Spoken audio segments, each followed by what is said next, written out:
Snake, do you remember the sinking of that tanker 2 years ago? Of course. Terrorists blow a hole in an oil tanker full of crude barely 20 miles off the shore of Manhattan. Your classic nightmare.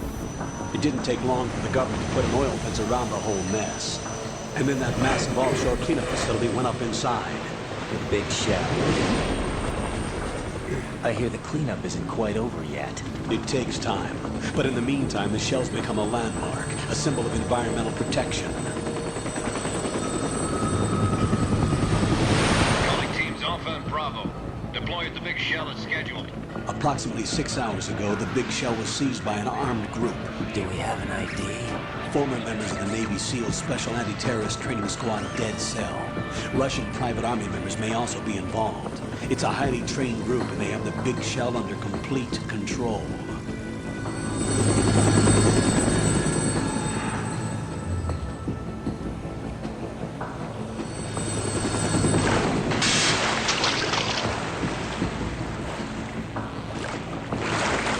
Come in from downwind and pull up fast.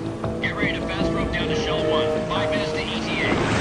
Alpha, your top priority is to rescue and safeguard the President. Team Bravo, watch out for Stillman's back and get those C4s disarmed.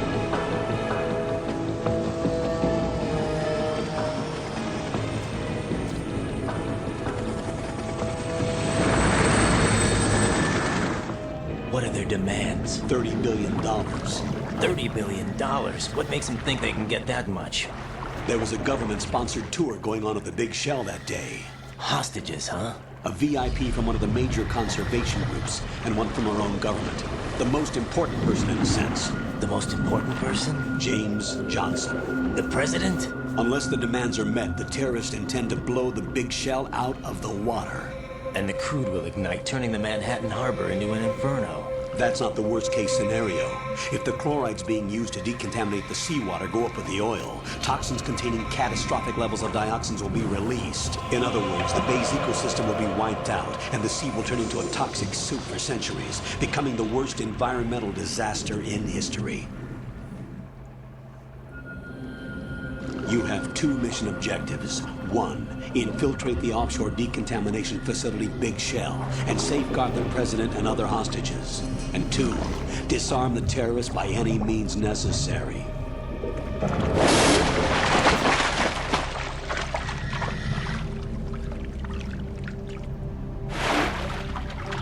You should know that SEAL Team 10 is also conducting a rescue operation.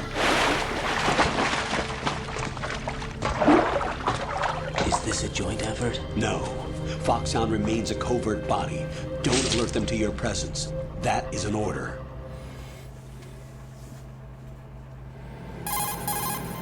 This is Snake. I'm now inside Strut A of Shell 1. How are things? We're in luck. Looks like there are no sentries posted here. What's the visibility?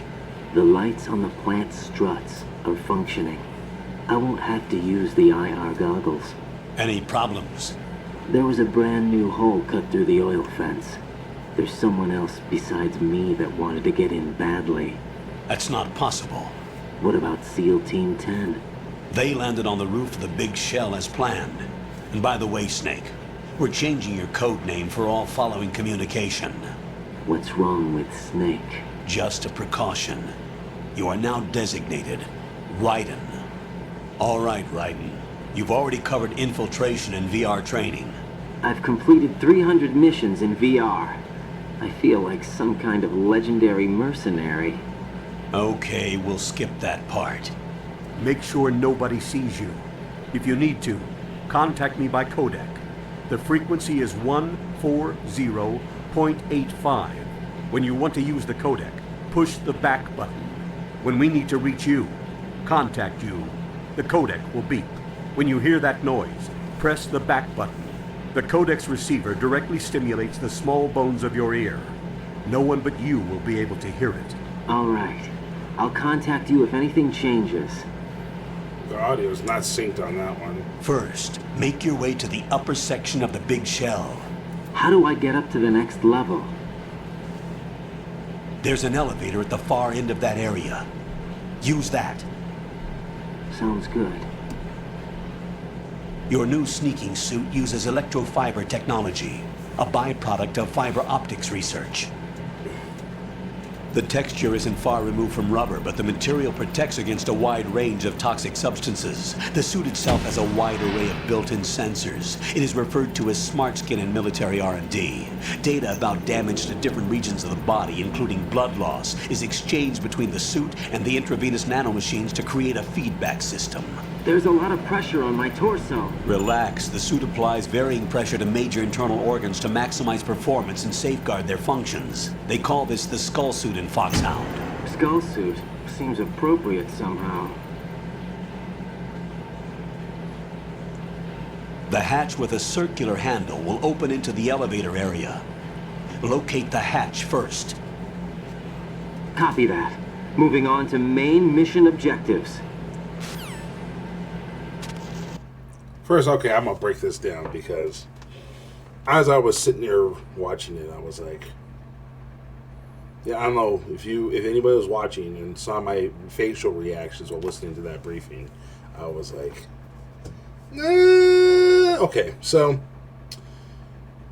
Posse Comitatus could be suspended theoretically. Probably, actually not even theoretically, I'd say probably would be suspended were the president taken hostage. Like, I feel like that's all bets are off. You will use because FBI hostage rescue is, yeah, they're trained to do this kind of thing, but at the same time, you don't want to pull any punches when it comes to the security of the president. So, yeah, in this kind of scenario, Posse Comitatus would be suspended. DevGru and the unit, Task Force Green, they would be utilized as well. They would definitely have roles in this, and not just advisory roles. They would be shooting people for sure. The other thing that I'm sitting picking this apart, so I'm going first. Why is so?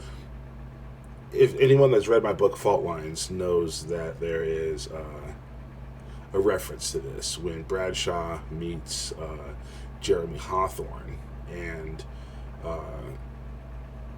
Bradshaw asks him, "Are you a number or a color?" or something to that effect, and that is a reference to, did you serve with the white side Vanilla SEALs, or did you serve on the Black Ops side of things? Did you serve with DevGru? Did you serve on the JSOC side of the fence? Because the regular SEAL teams, that's a number. So I was Team 10, or I was Team 2, or I was Team 5, Team 7, whatever. If you're a color, that means I was with Red Squadron, I was with Blue Squadron, I was with White Squadron, Gold Squadron, whatever. You're with a squadron at that point. So for them to say the president's been taken hostage, let's utilize a Vanilla SEAL team, that makes zero sense. That you absolutely would not do that. They would not get the fucking nod.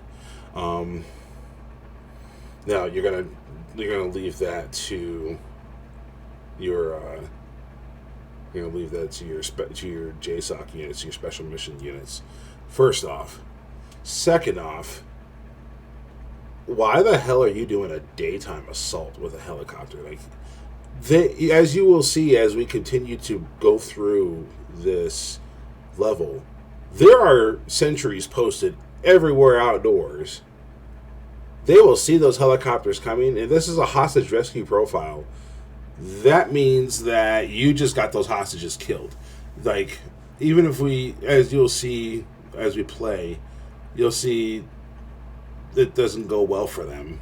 And obviously they can't rescue the hostages this early, because this is not a spoiler to say, hey, the game would be really fucking short if they got rescued immediately. But in taking out the plot elements that we'll see, if I was a hostage taker and I saw the rescue force was bringing in helicopters, and you hear that shit clear as day, I'm going to start popping hostages. So that way, it's a mission failure. I'm going to go active if I'm an active shooter at that point.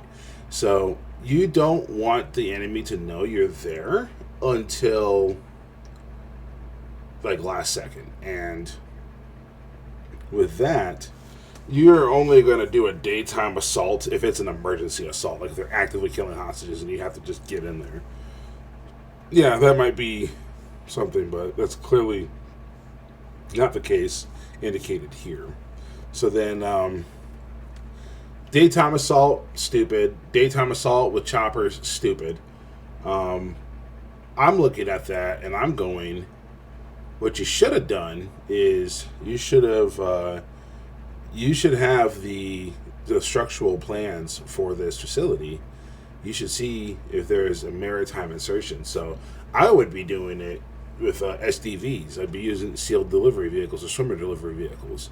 I would be using those and trying to find a way to get people inside. And then that's when it's night. We're doing this at like 2 or 3 in the morning is when I would try to hit. That's when hostage takers are going to be tired. They've been on their feet all day getting ready for an assault.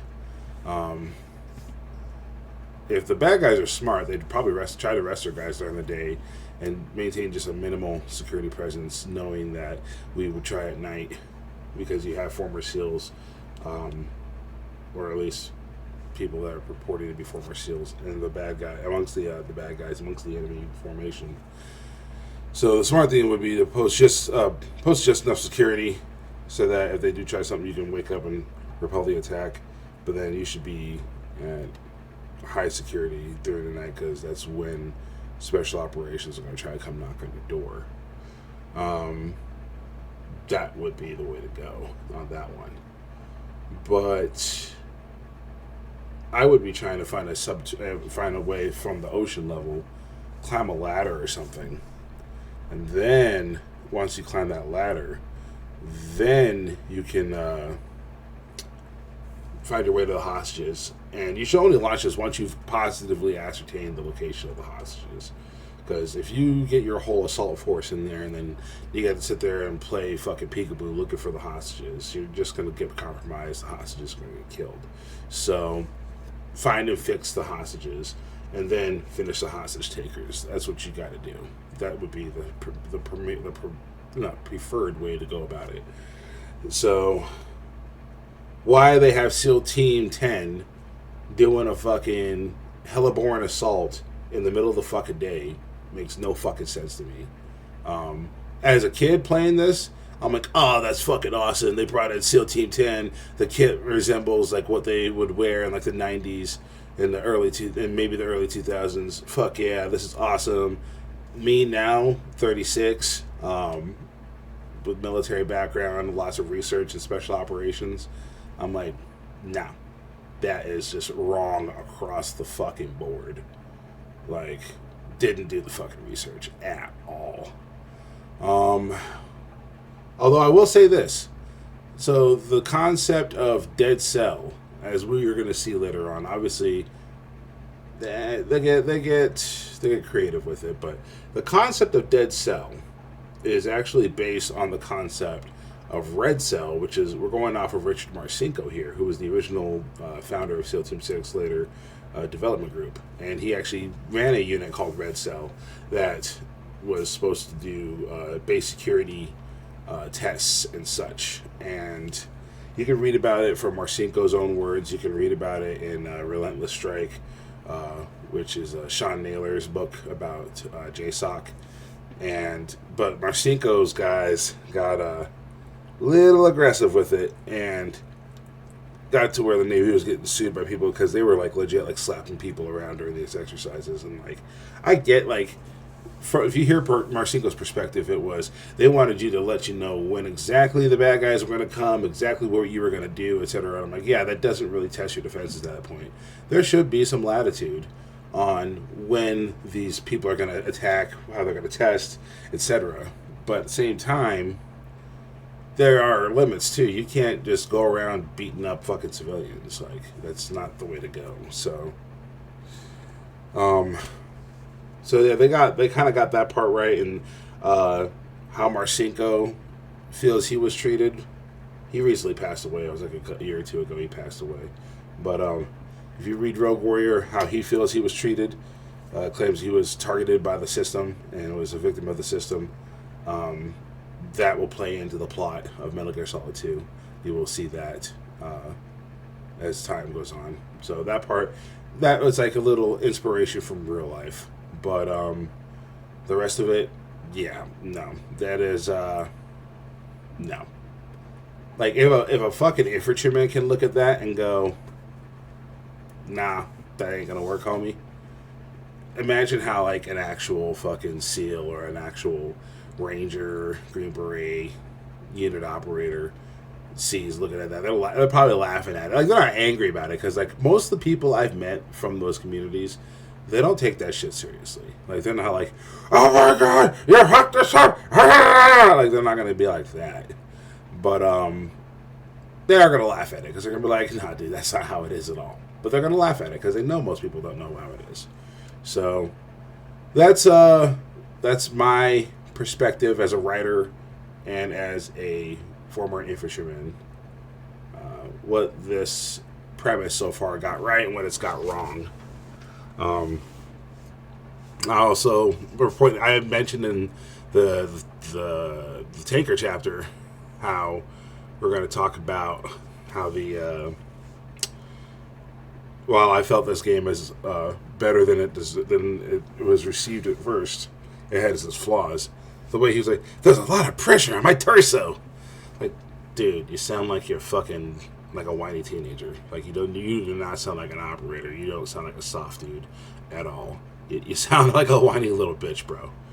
And I get it. Like, he's supposed to be androgynous. He's supposed to be this young cat.